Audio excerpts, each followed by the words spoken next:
வணக்கம் மக்களே, welcome back to நேற்று இன்று நாளை. இன்னைக்கு நம்ம ஆஃப் லேட்டர் ட்ரெண்டிங்காக போயிட்டு இருக்க கேரளா ஸ்பெஷல் தேங்காய் சம்மந்தி ரெசிபி தான் பண்ண போறோம். 2 சம்மந்திங்க சண்டை போட்டு பார்த்துருக்கோம். ஆனா இந்த சாப்பிட்ற சம்மந்திக்காக சண்டை போட்டது பிக் பாஸ்ல பாத்தீங்களா? பார்க்கலன்னா போன வார எபிசோட கண்டிப்பா பார்த்துட்டு வாங்க. ரொம்ப ஈஸியான டிஷ்ஷுங்க. 5 நிமிஷத்துக்குள்ளேயே நீங்க பண்ணிடலாம். சாதத்தோட பிசைஞ்சு சாப்பிடும் போதும் அவ்வளோ நல்லா இருக்கும். இதை நான் எப்படி பண்ணுங்கிறத பார்க்கறதுக்கு முன்னாடி நம்ம சேனலுக்கு நீங்க ஃபர்ஸ்ட் டைமா வரீங்கன்னா மறக்காம சப்ஸ்கிரைப் பண்ணுங்க. ஆல்மோஸ்ட் எல்லா இன்க்ரீடியன்ஸுமே அப்படியே பச்சையாகவே நம்ம அரைக்க போகிறோம். சூடான சாதம், கொஞ்சம் தேங்காய் எண்ணெய், அதுக்கப்புறமா ஒரு உருண்டை சம்மந்தி வச்சு உங்களுக்கு பிடிச்ச காய் இல்லைன்னா அப்பளத்து கூட பிசைஞ்சு சாப்பிடுங்க. இப்போ நம்ம சம்மந்தி பண்ண ஆரம்பிச்சிடலாமா? சம்மந்தி பண்ணுறதுக்கு தேவையான பொருட்கள் பார்த்தீங்கன்னா காஞ்ச மிளகாய், கருவேப்பிலை, காஷ்மீரி மிளகாய் பொடி, இஞ்சி, புளி, சின்ன வெங்காயம், அதுக்கப்புறம் நிறைய தேங்காய். ரொம்ப ரொம்ப குவிக்காக பண்ணணும்னு நினச்சிங்கன்னா காஞ்ச மிளகாயை அப்படியே அரைச்சிக்கலாம். இல்லை ஃப்ளேவர் நல்லா இருக்கணும்னு நினச்சிங்கன்னா மிளகாயை சுட்டுட்டு அரைங்க, ரொம்பவே நல்லாயிருக்கும். டைரெக்டாக சுட முடியாது, மிளகாய் வெடிக்குங்கிறதுனால நம்ம சின்ன சின்ன கட்ஸ் மிளகாயில் பண்ணிக்க போகிறோம். இடுக்கியில் பிடிச்சி நேராக அப்படியே அந்த மிளகாயை 1-2 செகண்ட் நெருப்பில் வச்சிங்கனாலே உங்களுக்கு நல்லா கருகிடும். ஃபுல்லாக கருப்பாக்காமல் அங்கே இங்கேன்னு அப்படியே ரோஸ்ட் பண்ணிக்கோங்க. உங்கள் மிளகா காரத்துக்கு ஏற்ற மாதிரி, உங்கள் வீட்டில் எப்படி காரம் சாப்பிடுவாங்களோ அதுக்கேற்ற மாதிரி நீங்கள் மிளகாவோட குவான்டிட்டியை அட்ஜஸ்ட் பண்ணிக்கோங்க. நான் இன்னைக்கு 4 சேர்த்துருக்கேன். இதுக்கு பதிலாக நீங்கள் மிளகாயை ட்ரை ரோஸ்ட் பண்ணிக்கலாம் கடாயில்.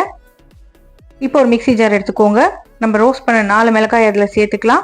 இது கூடவே ஒரு கைப்பிடி அளவுக்கு சின்ன வெங்காயம் சேர்த்துக்கிறேன். அப்ராக்சிமேட்டாக பார்த்தீங்கன்னா ஒரு 6லேருந்து 7 வெங்காயம் இருக்கும். இப்போ இது கூட ஒரு சின்ன துண்டு இஞ்சி சேர்த்துக்கலாம். ஒரு ஸ்ப்ரிக் கருவேப்பிலையுமே இதில் சேர்த்துருங்க.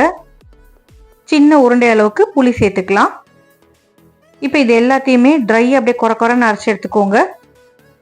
இப்போ அரைச்ச இந்த இன்க்ரீடியன்ஸ் கூடவே 1 கப் அளவுக்கு துருவின தேங்காய் சேர்த்துக்கலாம். துருவின தேங்காய் சேர்த்தாதான் உங்களுக்கு நல்லா கெட்டியாக சம்மந்தி வரும். இல்லைன்னா உங்கள் சம்மந்தி பார்த்தீங்கன்னா சட்னி மாதிரி ஆகிடும். மலை மாதிரி குவிச்ச 1/2 டீஸ்பூன் காஷ்மீரி மிளகாய் பொடி, தேவையான அளவுக்கு உப்பு சேர்த்துட்டு ஒரு 1/2 டீஸ்பூன் தேங்காய் எண்ணெய் சேர்த்துட்டு நம்ம அரைச்சி எடுத்துக்கலாம். அப்படியே பல்ஸ் பண்ணிகிட்டே இருந்தீங்கனாலே உங்களுக்கு அரைஞ்சிரும். ஏன்னா தேங்காயும் அரைஞ்சது தான். அப்படியே உள்ளே தள்ளி விட்டு கொஞ்சம் கூட தண்ணியே சேர்க்காம அப்படியே அரைச்சி எடுத்துக்கோங்க. உங்கள் வீட்டில் அம்மி இருக்குன்னா கட்டாயம் அம்மியில் அரைங்க. மிக்ஸி அவாய்ட் பண்ணிக்கோங்க. ஏன்னா அம்மியில் அரைக்கும் போது டேஸ்ட் சூப்பராக இருக்கும். அரைச்ச இந்த மிக்சர் ஒரு பிளேட்டுக்கு மாற்றிட்டு 1 டீஸ்பூன் அளவுக்கு பச்சை தேங்காய் எண்ணெய் சேர்த்துட்டு நல்லா கலந்து விட்டுக்கலாம்.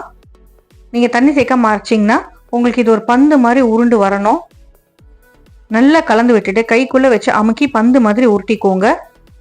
பெரிய பந்து மாதிரி உருட்டி நீங்கள் சர்வ் பண்ணிக்கோங்க. யார் யாருக்கு எவ்வளோ தேவையோ அந்த பந்துலேருந்து நம்ம கொஞ்சம் கொஞ்சம் எடுத்துக்கலாம். இது பிக் பாஸ்ல பிரச்சனை வராமல் பண்ணியிருக்கணும்னா எவ்வளோ பேர் இருக்காங்களோ அவ்வளோ பேருக்கு குட்டி குட்டி பந்துகளாகவே உருட்டி வச்சுருந்தாங்கன்னா பிரச்சனையே வந்திருக்காது. ஜோக்ஸ் அப்பார்ட், சூடான சாதம், எண்ணெய், சம்மந்தி பிசைஞ்சு சாப்பிட்டு பாருங்க. காரமாக புளிப்பாக ரொம்பவே நல்லாயிருக்கும். நம்மளோட சூப்பரான கேரளா ஸ்பெஷல் சம்மந்தி ரெடி. இது வரைக்கும் இந்த ரெசிபி நீங்கள் ட்ரை பண்ணது இல்லைன்னா இப்போ ட்ரை பண்ணி பாருங்க. ட்ரை பண்ணி பார்த்துட்டு எப்படி இருக்குங்கிறதையும் மறக்காமல் கமெண்ட்ஸில் சொல்லுங்கள்.